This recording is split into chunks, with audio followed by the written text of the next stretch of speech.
Police ने 24 घंटे के अंदर 2 ठगों को किया गिरफ्तार। आरोपियों के पास से 37,000 रुपए बरामद। पुलिस सह आरोपियों की तलाश में जुटी।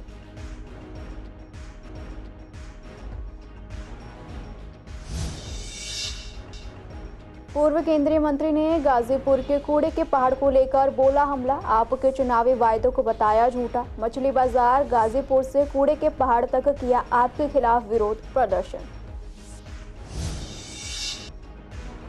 शादरा में व्यापारी की हत्या से सुरक्षा व्यवस्था पर उठे सवाल। लगातार बढ़ा क्राइम का ग्राफ। व्यापारियों में डर का माहौल। व्यापारियों का कहना पहले जैसी नहीं रही दिल्ली।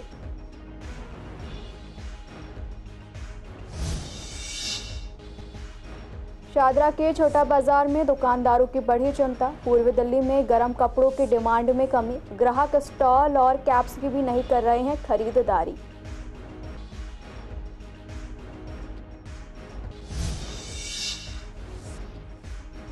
पुलिस ने 2 नाबालिग समेत 3 चोर को पकड़ा। आरोपियों के पास से चोरी किया गया सामान बरामद। आरोपी इमरान पर पहले से दर्ज हैं कई आपराधिक मामले।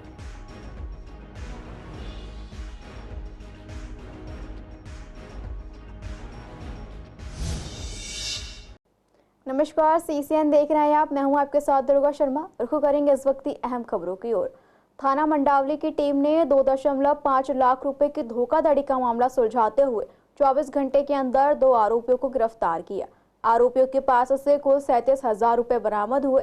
गिरफ्तार आरोपियों की पहचान सुजान दास और सद्दाम हुसैन के रूप में हुई है। वहीं आरोपी सुजान दास से 17,000 रुपए और वहीं सद्दाम से 20,000 रुपए बरामद किए गए। मिली जानकारी के मुताबिक 25 नवंबर को डीडी नंबर 53 के जरिए थाना मंडावली में धोखाधड़ी का मामला दर्ज कराया गया। शिकायतकर्ता ने बताया कि 2 लोगों ने आकर्षक विनिमय दरों पर अमेरिकी डॉलर उपलब्ध कराने के बहाने शिकायतकर्ता शिखा चौधरी और उसके चाचा विनय कुमार से 2.5 लाख रुपए छीन लिए।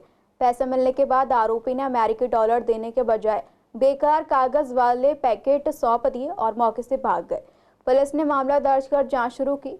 मामले की जांच के लिए इंस्पेक्टर भूपेश कुमार, एसएचओ मंडावली के नेतृत्व में एएसआई अंकित, एएसआई अमन, हेड कांस्टेबल युवेंद्र और कांस्टेबल दीपक की टीम बनाई गई। जिसके बाद टीम ने सीसीटीवी फुटेज और तकनीकी साक्ष्यों के आधार पर आरोपी सुजान दास और सद्दाम को गिरफ्तार किया। पूछताछ के दौरान उन्होंने अपना अपराध कबूल कर लिया और बताया कि इसमें दूसरे आरोपी का भी हाथ है। फिलहाल पुलिस आरोपियों के सह आरोपियों की तलाश में जुट गई है। बीजेपी के जन आक्रोश रैली के तहत आज रविवार के दिन पूर्व केंद्रीय राज्य मंत्री विजय गोयल ने पूर्व दिल्ली के गाजीपुर के मच्छी मार्केट से लेकर गाजीपुर लैंडफिल साइट तक पैदल यात्रा कर आप सरकार के खिलाफ विरोध प्रदर्शन किया। संवाददाता से बात करते हुए उन्होंने बताया कि आम आदमी पार्टी ने दिल्ली के हर कोने में कूड़े के पहाड़ खड़े कर दिए, जिससे लोगों के स्वास्थ्य के साथ खिलवाड़ हो रहा है।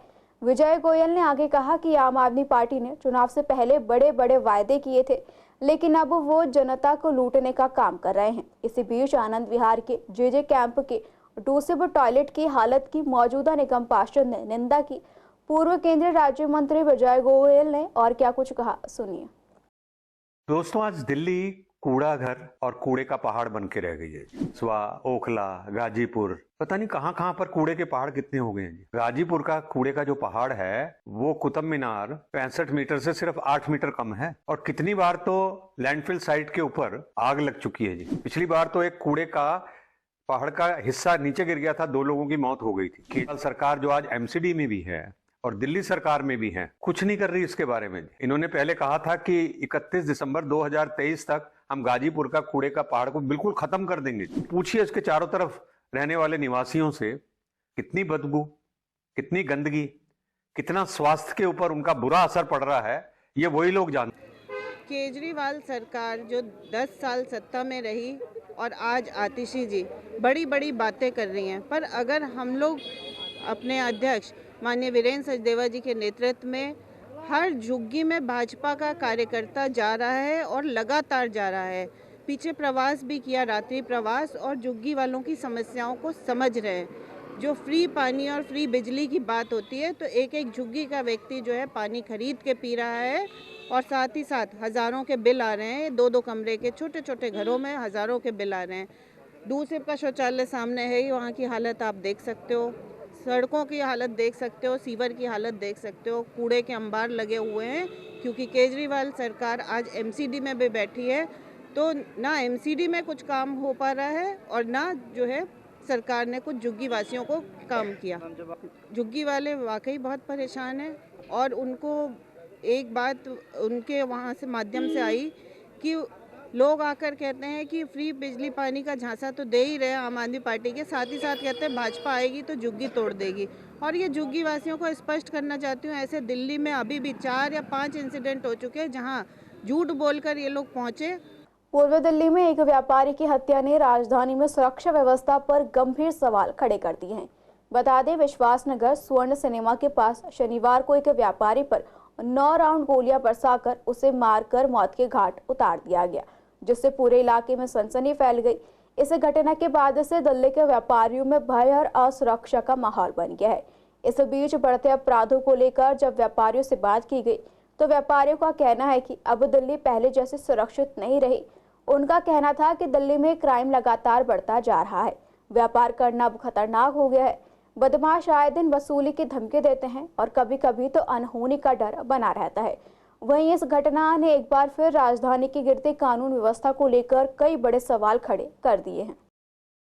देखो सर, जो दिल्ली की जो व्यवस्था है ये पूरी तरह से चरमरा रखी है। दिल्ली का जो दिल है वो पूरी तरह से छलनी हो चुका है, क्योंकि आज दिल्ली के अंदर गुंडों का बोलबाला है। कोई भी व्यापारी क्या कोई भी औरत या बच्चे भी यहाँ सेफ नहीं है। तो इसलिए हम तो सरकार से यही चाहेंगे कि इस पे कड़ा से कड़ा कार्रवाई की जाए, जिससे कि ये एक मिसाल बने कि ऐसे लोगों को जो व्यापारियों को या बच्चों को या महिलाओं को तंग कर रहे हैं या इस तरह की जघन्य अपराध कर रहे हैं, उनके खिलाफ सख्त से सख्त सजा हो। और ये इसकी पूरी छानबीन होनी चाहिए कि ये लोग कहाँ से आ रहे हैं, क्योंकि ऐसी दिल्ली नहीं थी हमारी। ये दिल्ली में जो ये लोग आ गए हैं और एकदम ऐसी व्यवस्था बना दी है इन्होंने, हम इसका घोर विरोध करते हैं। टाइम बाउंड के हिसाब से कोर्ट को कार्य करना पड़ेगा। टाइम बाउंड से मुलजिमों को सज़ा मिलनी चाहिए, जब यह कानून होगा।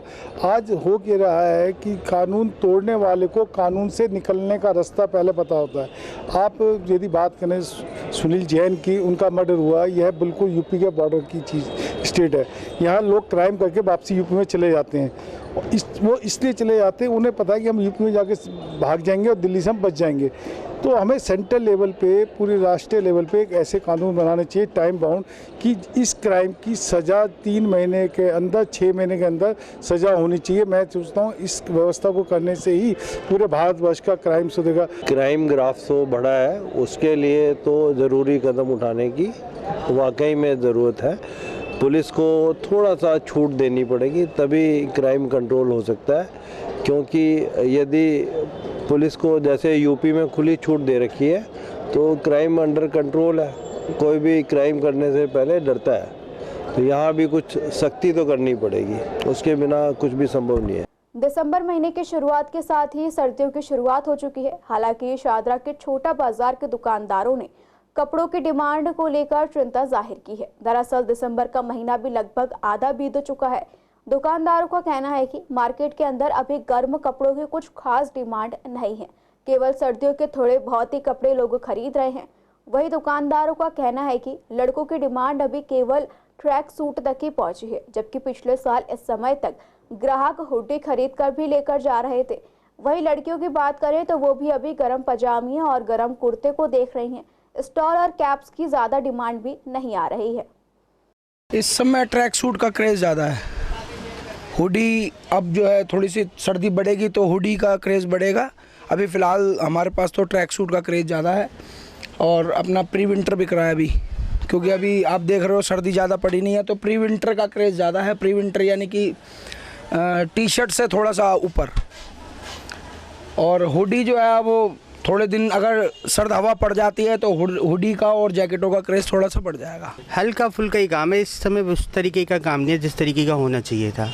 हुडीज़ की है बस, जैकेट का भी नहीं है। इतनी ठंडी नहीं पड़ी कि अभी जैकेट का कुछ हो, तो प्री विंटर यही चल रहा है। एक तो हुडी को लेके आ रही है, एक जैकेट्स को लेके आ रही है, और एक गर्म सॉक्सेस हो गए, कैप्स हो गई, ऐसी बहुत डिमांड आ रही है।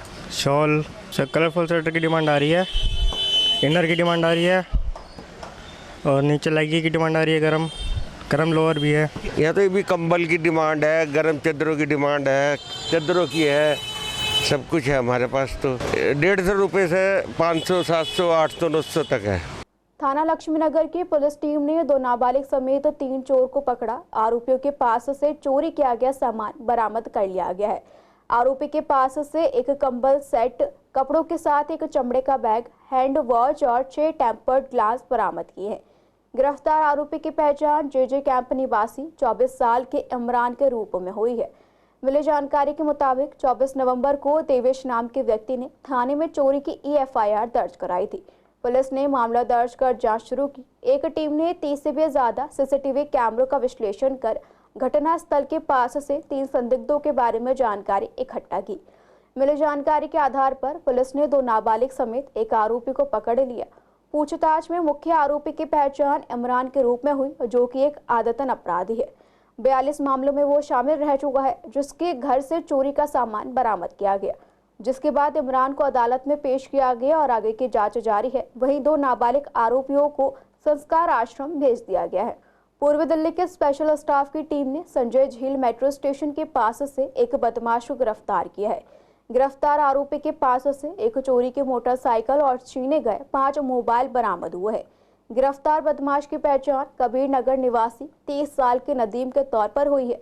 DCP अपूर्वा गुप्ता ने जानकारी दी कि स्पेशल स्टाफ की टीम को सूचना मिली थी कि संजय झील मेट्रो स्टेशन के पास चोरी और स्नैचिंग में शामिल कुख्यात नदीम आने वाला है। सूचना पर कार्रवाई करते हुए संजय झील मेट्रो स्टेशन के पास से आरोपी को गिरफ्तार कर लिया गया है। आरोपी के पास से चोरी की मोटरसाइकिल और अलग अलग इलाकों से छीने गए 5 मोबाइल फोन भी बरामद कर लिए गए हैं।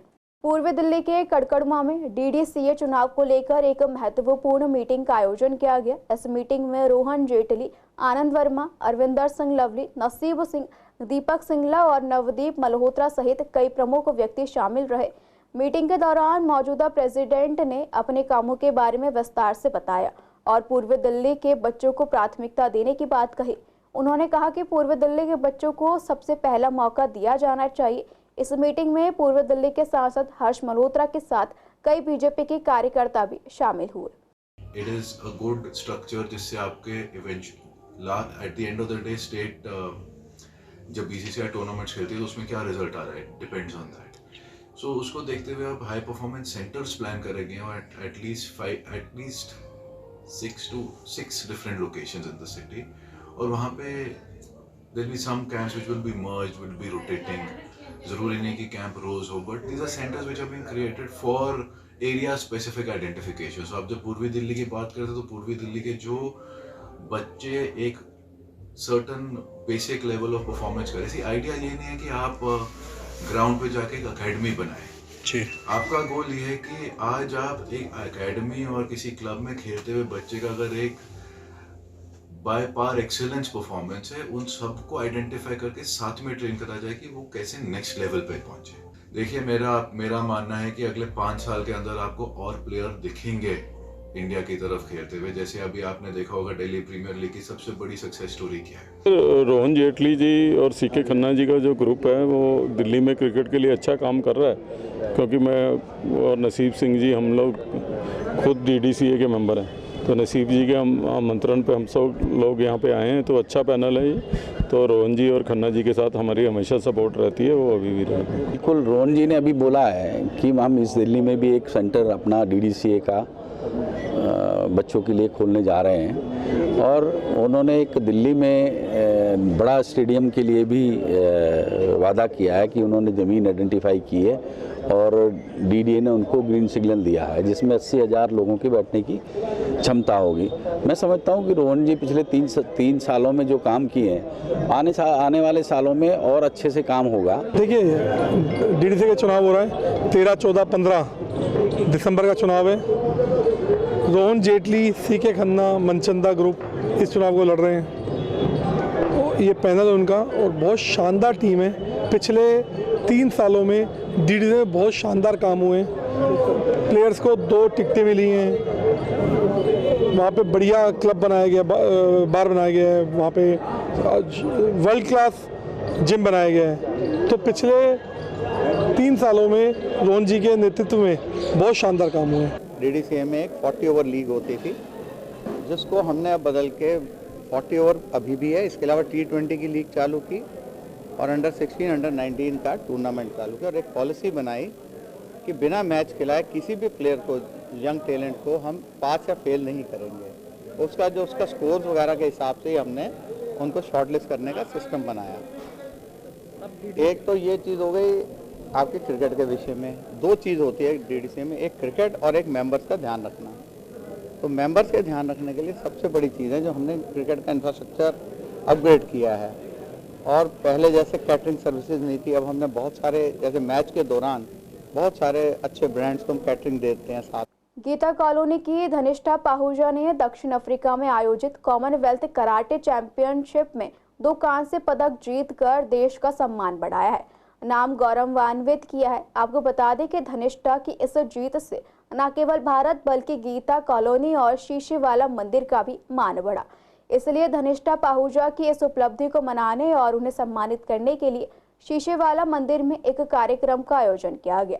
इस खास मौके पर धनिष्ठा के परिवार के साथ साथ गीता कॉलोनी के SHO डॉक्टर VK मोंगा, श्री विनोद मदान सहित कई गणमान्य व्यक्ति मौजूद रहे। कार्यक्रम में सभी ने धनिष्ठा को आशीर्वाद और शुभकामनाएं दी और उनकी सफलता की प्रशंसा की। आज का दौर ऐसा है कि जिसमें लड़कियां लड़कों से पीछे नहीं बल्कि उनके आगे चलती हैं। कहा जाता है कि कंधे से कंधा मिला के चलेंगी, लेकिन लड़कियां हमेशा लड़कों से 4 कदम आगे ही निकलती हैं। और ऐसा ही एक सबूत हमारे सामने खड़ा है जिन्होंने अफ्रीका में कॉमनवेल्थ गेम्स में कराटे चैंपियनशिप में जो है ब्रॉन्ज मेडल हासिल किया। उनसे बात करेंगे और जानेंगे किस तरीके से कॉम्पिटिशन लड़ा, कितना टफ था और क्या कुछ उन्होंने हासिल किया है। सबसे पहले नाम बताइएगा, किस एज ग्रुप में आपने पार्टिसिपेशन किया, क्या आपने की फील्ड थी? मेरा नाम धनिष्ठा पाहुजा है और मैंने कराटे में कॉमनवेल्थ साउथ अफ्रीकन डरबन में पार्टिसिपेट करा और मैंने 2 कॉम्पिटिशन्स में पार्ट लिया था, अंडर 21 और सीनियर में। अंडर 21 में सिर्फ 18 से 21 साल की लड़कियां पार्टिसिपेट करती है और सीनियर में 18 से लेकर एंड तक सारी लड़कियां पार्टिसिपेट करती है, चाहे वो 40 साल की हो। और मेरा उन दोनों में ही ब्रोंज मेडल हुआ। और एक्सपीरियंस बहुत अच्छा था, हमें नई चीज़ें सीखने को मिली। बहुत सारे लोग वहाँ पे नई नई चीज़ें मतलब सिखा रहे थे। बहुत सारे सीनियर प्लेयर्स गए थे मेरे साथ, तो मैं उनके साथ रही तो मुझे समझ आया कि कैसे कैसे चीज़ें करनी चाहिए। और कंपटीशन भी बहुत टफ था। जो जैसे मैं अपनी जो सिल्वर मेडल की फ़ाइट थी वो ऑस्ट्रेलिया से हारी थी, तो उस लड़की से मुझे सीखने को मिला। मैं ये नहीं सोच रही कि मैं उससे हारी हूँ, पर मुझे उससे सीखने को मिला और मैं कोशिश करूँगी कि अगली बार मैं उससे बहुत अच्छा करूँ। अभी मैं यही सोच रही हूँ कि मैं आगे जाके एक अच्छी कोच बनूँ या कोई एक रोल मॉडल बनूँ कोई लड़कियों के लिए, जो कि वो सेफ़ रहें, सेफ़ फील करें। और सेल्फ डिफेंस तो सबके लिए इम्पोर्टेंट है, लड़का हो या लड़की आज के टाइम में, तो सबको सीखना चाहिए। मतलब मोटिवेशन यही है, ये जो आप कर रहे हो उससे उसको मोटिवेशन मिलेगी कि मैं आगे भी और करूँ और मेरा नाम हो, देश का नाम हो, खुशी मिलती है। अपने लड़कियों को इंस्पायर करना चाहिए, लड़कियों को इंस्पायर करना चाहिए कि सब कुछ कर सकते हैं हम। बहुत प्राउड फील हो रहा है, बस शब्द बयान कर ही नहीं सकते वाले। बहुत अच्छा लग रहा है बच्चे के लिए कि बेटिया कुछ करके आई है, बहुत अच्छा लगा। ये कार्यक्रम हमारे इस इलाके की, इस मंदिर के जो बहुत ही प्रमुख हैं, उनकी बेटी, उनकी पोती, वो सारे उनका परिवार हमारे इस मंदिर के साथ लगा हुआ है। उसने एक बहुत बड़ी अचीवमेंट की है, इंटरनेशनल अचीवमेंट है। कॉमनवेल्थ गेम्स के अंदर उसको कांस्य पदक, 2 कांस्य पदक मिले हैं, जो कि हमारे इस इलाके के लिए, गीता कॉलोनी के लिए, हमारे शीशे वाले मंदिर के लिए एक बहुत बड़ा सम्मान है। इस सम्मान को हमने सेलिब्रेट करने के लिए हमने जो सबको इकट्ठा करके उस बच्ची का ताकि मनोबल बढ़ता रहे और आगे सारे जो उसका, अभी तो छोटी है, बहुत छोटी बच्ची है, सारी उम्र जो है वो आगे से आगे बढ़ती रहे। इस प्रकार से उसको बढ़ने के लिए हमने ये ऐसा प्रोग्राम रखा है। मैं उससे बहुत खुश हूँ। ये हमारी बिटिया ही है, ये मुझे मतलब बहुत प्यार से ताया जी कहती है। और मैं आज इतना खुश हूँ कि आज बच्चे ने गीता कॉलोनी का, शीशे वाला मंदिर का, अपने माँ बाप का नाम इतना ऊँचा किया है कि आप मानो कि मैं कुछ इस बारे में कह नहीं सकता। जो इन्होंने जीत चुकी हैं ब्रॉन्ज का मेडल, और आगे भी इनकी तैयारी है कि अच्छी जगह पे जाएं और अच्छे से ज़्यादा मेडल हासिल कर सकें। और ख़ासकर लड़कियों को जो है कराटे ज़रूर सीखनी चाहिए, जिसकी आज जो माहौल है, जिस तरीके से लड़कियां अनसेफ महसूस होती हैं, वो अपने आप को सक्षम बना सकें और जो समाज के उससे लड़ाई कर सकें। कैमरा पर्सन महेंद्र बोरा के साथ सोनिया शर्मा, CCN। कृष्णानगर स्थित चौपाल नंबर 2 पर डॉक्टर VK मोंगा द्वारा हेल्थ चेकअप कैंप का आयोजन रविवार के दिन किया गया। कैंप में कई लोग निःशुल्क जांच कैंप का लाभ उठाने पहुंचे। आपको बता दें कि कैंप में BP, शुगर, ECG, हड्डियों और आंखों का निःशुल्क जांच किया गया। साथ ही जरूरतमंद लोगों को चश्मे भी वितरित किए गए। वहीं सर्व सुख संस्था, खाओ पियो ग्रुप और आनंद विहार पार्क ग्रुप की ओर से भी सैनी एन्क्लेव में निःशुल्क नेत्र जांच और स्वास्थ्य शिविर कैंप का आयोजन किया गया, जिसमें मोतियाबिंद ऑपरेशन के चयन से लेकर मेडिकल टेस्ट हुए, जिसमें कि 500 से भी ज्यादा लोगों ने इस सुविधा का लाभ उठाया। कार्यक्रम में मुख्य अतिथि के तौर पर केंद्र राज्य मंत्री एवं सांसद हर्ष मल्होत्रा मौजूद रहे। कार्यक्रम की अध्यक्षता बीजेपी कार्यकर्ता सुशील तिवारी ने की। डॉक्टर वीके मोंगा ने CCN से बात करते हुए बताया कि पिछले काफी लंबे समय से इस तरह के कैंप का आयोजन किया जा रहा है। कैंप में जितना हो सके ज्यादा से ज्यादा लोगों को मुफ्त जांच की सुविधा देने की कोशिश की जाती है। वहीं कैंप में पहुंचे लोगों ने बताया कि इस तरह के कैंप काफी फायदेमंद होते हैं, क्योंकि ये सभी जांच बाहर दूसरे अस्पताल में काफी महंगे होते हैं। निःशुल्क कैंप में इनका मुफ्त में इलाज हो जाता है, जिस कारण काफी लाभ मिलता है। जैसे कि यहाँ पर आप देख रहे हैं कि सैकड़ों की संख्या में लोग आए हुए हैं। जैसे उनको सूचना मिली कि ऐसा कैंप है जिसमें चश्मों की बात हो रही है, आंखों की जांच हो रही है, न्यूट्रिशन की हो रही है, 4 डॉक्टर बैठे हैं, लेडी डॉक्टर्स बैठी हैं, लंग्स का टेस्ट हो रहा है, ब्लड टेस्ट हो रहे हैं, हर तरह के टेस्ट यहाँ पर हो रहे हैं। तो लोगों के लिए ये सुविधा है कि कई लोगों को हम देखते हैं कि पता ही नहीं होता कि शुगर है, तो यहाँ पर आकर उन्होंने चेक कराई तो 300-400 निकलती है। हमने एक कैंप उनके क्षेत्र के अंदर लगाया है और यहाँ के सारे प्रधान, पूर्व प्रधान, सब लोग यहाँ पर हमारे साथ इस काम के अंदर सपोर्ट कर रहे हैं। गोंडली गांव के चौपाल नंबर 2 में एक कैंप लगाया है। आप देख रहे हैं पीछे कितनी संख्या, कितनी लोगों की लाइन लगी हुई है और सुबह से ये तांता लगा हुआ है। जिन लोगों को हॉस्पिटलों में लंबी लंबी लाइनों में लग के और ज़्यादा पैसे खर्च करके आपने टेस्ट कराने पड़ते थे, आज डॉक्टर वीके मोंगा जी ने चौपाल नंबर 2 गोंडली गांव में लगाया है। लोगों को चश्मे वितरित कर रहे हैं फ्री में और लोगों के हड्डियों का कई तरह के जो यहाँ पे ट्रीटमेंट, जो यहाँ पे टेस्ट हो रहे हैं, सब फ्री हो रहे हैं। सारी जांचें हो रही है, खून की कमी, HB की जांचें, blood sugar, cholesterol, uric acid, BMD, जो हड्डियों की जांच, जो महिलाएं हैं जिनकी हड्डियों की कमी है, वो सबसे ज़रूरी जांच है जो बाहर काफ़ी कॉस्टली होता है। ये सारी जांचें हो रही है। उसके साथ साथ हमारे पास बहुत डॉक्टर्स अवेलेबल है, लेडी डॉक्टर, जेंट्स, आँखों की जांच। अगर ECG कराने आता है 400-500-700 रुपये खर्च करता है, आज वो ECG फ्री हो रही है। चश्मे अगर कहीं भी किसी बड़े हॉस्पिटल में जाओगे 500 रुपये 400 रुपये चार्जेज लेते हैं और यहाँ फ्री टेस्ट है, चश्मों का भी जांच हो रही है और फ्री दिए जा रहे चश्मे अगर जिनको कोई दिक्कत भी आ रही। मिल गया, सारे चेक हो गए, इतनी दूर जाना बस के नहीं। अभी ये हड्डियों का चेक कराया है, ये लेंस का चेक कराया है, खून BP वगैरह चेक कराया है। हाँ, बहुत फ़ायदा होता है इससे।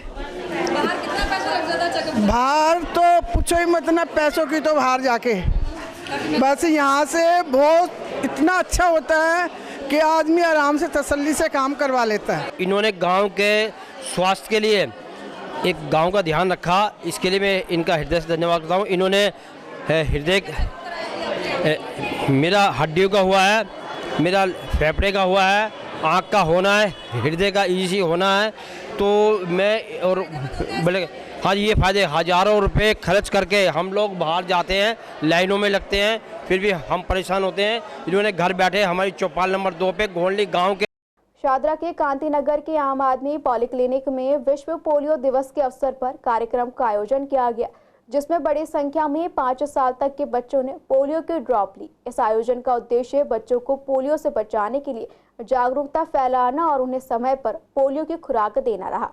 आयोजकों ने बताया कि जो बच्चे आज इस आयोजन का लाभ नहीं उठा पाए, उनके लिए अलग से 5 दिन का शिविर लगाया जाएगा, ताकि सभी बच्चे इसका लाभ उठा सके। आपको बता दें कि पोलियो एक खतरनाक बीमारी है जो बच्चों को अपना शिकार बना सकती है, इसलिए बच्चों को समय पर पोलियो की खुराक देना बहुत ज़रूरी है। आज एक हमारा बहुत ज़्यादा महत्वपूर्ण प्रोग्राम है। ये है हमारा, जैसे सब लोग जानते हैं कि पोलियो का भारत से खात्मा हो चुका है। 2011 में आखिरी केस आया था भारत में, दिल्ली थोड़ा और 2 साल पहले 2009 में आखिरी केस आया था, लेकिन पूरे संसार से ख़त्म नहीं हुआ है। हमारे पड़ोसी देशों में अभी भी पोलियो के मरीज़ आ रहे हैं, और क्योंकि पोलियो के मरीज़ पड़ोसी देश में हैं, तो हमारे लिए बहुत महत्वपूर्ण है कि ऐसा कोई वायरस हमारे देश में नहीं घुस सके। अगले 5 दिन जो कि मंडे से लेकर फ्राइडे तक होगा, उसमें आज जो छूट जाएंगे बच्चे जो आज किसी कारणवश दवाई नहीं पी पाएंगे, उनको हम हाउस टू हाउस के जरिए यानी 50 लाख हाउस होल्ड्स को हम कवर करेंगे। हमारी टीम्स हैं, करीब 9000 टीम्स पूरी दिल्ली में बनाई गई हैं और वो 9000 टीम्स एक एक घर में जाके इंक्वायर करेंगी, पूछेंगी कि कोई बच्चा छूट तो नहीं गया है, अगर कोई छूट गया है तो उसको हाउस टू हाउस में दवाई पिलाएंगी। तो 2 चरणों में हम इस प्रोग्राम को करते हैं। फिलहाल पूर्वी दिल्ली खास में इतना ही। खबरों के लिए बने रहिए CCN लाइव के साथ।